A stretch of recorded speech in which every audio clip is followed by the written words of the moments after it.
നമസ്കാരം. നയന ക്രിയേഷൻസിൽ നിന്ന് കോൺഫ്ലാക്സ് വെച്ചിട്ടുള്ളൊരു മധുര പലഹാരമാണ് ഉണ്ടാക്കാൻ പോണത്. എൻ്റെ ഈ ചാനൽ സബ്സ്ക്രൈബ് ചെയ്യാത്തവരുണ്ടെങ്കിൽ ഒന്ന് സബ്സ്ക്രൈബ് ചെയ്തോളൂ. അടുത്തുള്ള ബെല്ലൈക്കണും ഓളെന്നുള്ള ഓപ്ഷനും കൂടി മറക്കാണ്ടൊന്ന് പ്രസ് ചെയ്തോളൂ കേട്ടോ. അപ്പോൾ നമുക്ക് ഈ പലഹാരം ഉണ്ടാക്കണത് എങ്ങനെയാണെന്ന് നോക്കാം. അപ്പോൾ പലഹാരം ഉണ്ടാക്കാൻ വേണ്ടിയിട്ട് ചോട് കട്ടിയുള്ളൊരു പാത്രം അടുപ്പത്ത് വെച്ചിട്ടുണ്ട്. ഇപ്പോൾ അത് നന്നായി ചൂടായി. ഇപ്പോൾ ഇതിലേക്ക് 3 പാത്രം കോൺഫ്ലാക്സ് ആണ് ചേർത്ത് കൊടുക്കുന്നത്. ഏത് പാത്രത്തിൽ വേണമെങ്കിലും എടുക്കാം. അതേ പാത്രത്തിൽ തന്നെ നാളികേരവും ശർക്കരയൊക്കെ എടുക്കണമെന്നേ ഉള്ളൂ. അപ്പോൾ ഇനി ഇത് 2-3 മിനിറ്റ് നേരം മീഡിയം ഫ്ലെയിമിൽ വെച്ചിട്ട് വറുത്തെടുക്കാം. 3 മിനിറ്റ് വറുത്തതിന് ശേഷം ഈ കോൺഫ്ലാക്സ് വേറെ പാത്രത്തിലേക്ക് മാറ്റാം. ഇപ്പോൾ ഇത് നന്നായിട്ട് മൊരിഞ്ഞ് വന്നിട്ടുണ്ട്, ക്രിസ്പി ആയിട്ടുണ്ട്. കോൺഫ്ലാക്സ് നന്നായി ചൂടാറിയതിന് ശേഷം മിക്സിയുടെ ജാറിലാക്കിയിട്ടുണ്ട്. ഇനി ഇതിൻ്റെ കൂടെ 4 ഏലക്കായും കൂടി ചേർത്ത് കൊടുത്തിട്ട് ഒന്ന് പൊടിച്ചെടുത്തിട്ടുണ്ട്.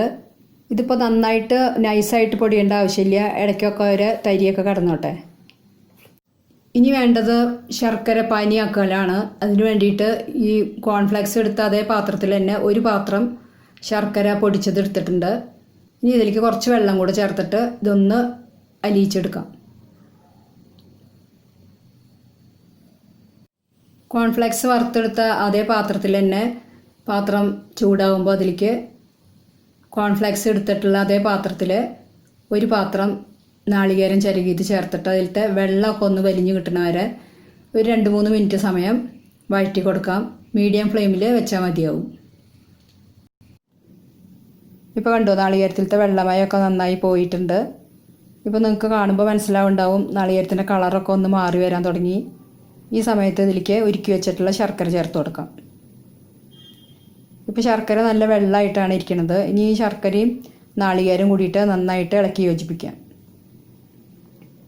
അപ്പോൾ ഇതൊരു നല്ലൊരു സ്വാദുള്ള പലഹാരമാണ് കേട്ടോ. എല്ലാവരും ഒന്ന് ഉണ്ടാക്കി നോക്കിക്കോളൂ, കുട്ടികൾക്കൊക്കെ നന്നായി ഇഷ്ടപ്പെടും. ഇനി ഈ കൂട്ടിലേക്ക് 1 ടേബിൾ സ്പൂൺ നെയ്യാണ് ഇപ്പോൾ ചേർത്ത് കൊടുക്കുന്നത്. നെയ്യോ ബട്ടറോ എന്തായാലും മതി, നെയ്യ് തന്നെ വേണമെന്ന് നിർബന്ധമൊന്നുമില്ല. അപ്പോൾ ഈ കൂട്ടൊന്ന് കുറുകി വരണം. ഇപ്പോൾ കുറുകാൻ വേണ്ടിയിട്ട് ഒരു മീഡിയം ഫ്ലെയിമിൽ വെച്ചിട്ട് ഒരു 3-4 മിനിറ്റ് ഇളക്കി കൊടുക്കേണ്ടി വരും.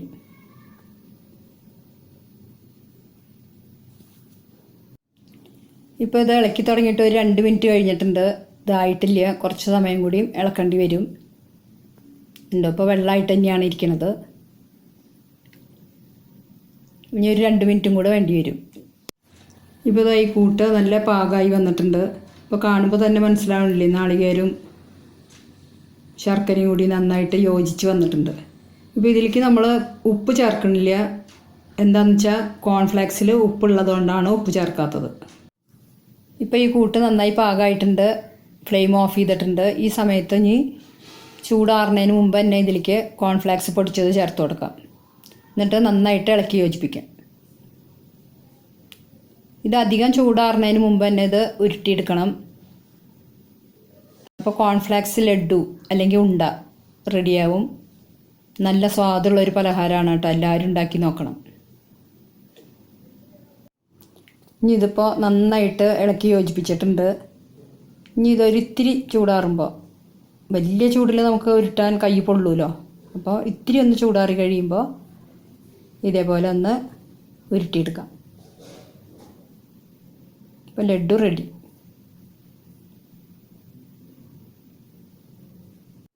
ഇപ്പോൾ ഈ കൂട്ട് മുഴുവനായിട്ട് ഷേപ്പ് ചെയ്തെടുത്തിട്ടുണ്ട്. ഇത് നല്ലൊരു പലഹാരമാണ്. ഈ കോൺഫ്ലാക്സിൻ്റെ തരികളൊക്കെ കടിക്കുമ്പോൾ ഒരു ക്രിസ്പി ആയിട്ടിരിക്കുന്നുണ്ട്. അതിൻ്റെ കൂടെ തന്നെ ഇത് നല്ല സോഫ്റ്റുമാണ്. ഈ പലഹാരം എല്ലാവർക്കും ഇഷ്ടപ്പെട്ടു എന്ന് വിചാരിക്കുന്നു. എൻ്റെ ഈ ചാനൽ കണ്ട എല്ലാവർക്കും നന്ദി, നമസ്കാരം.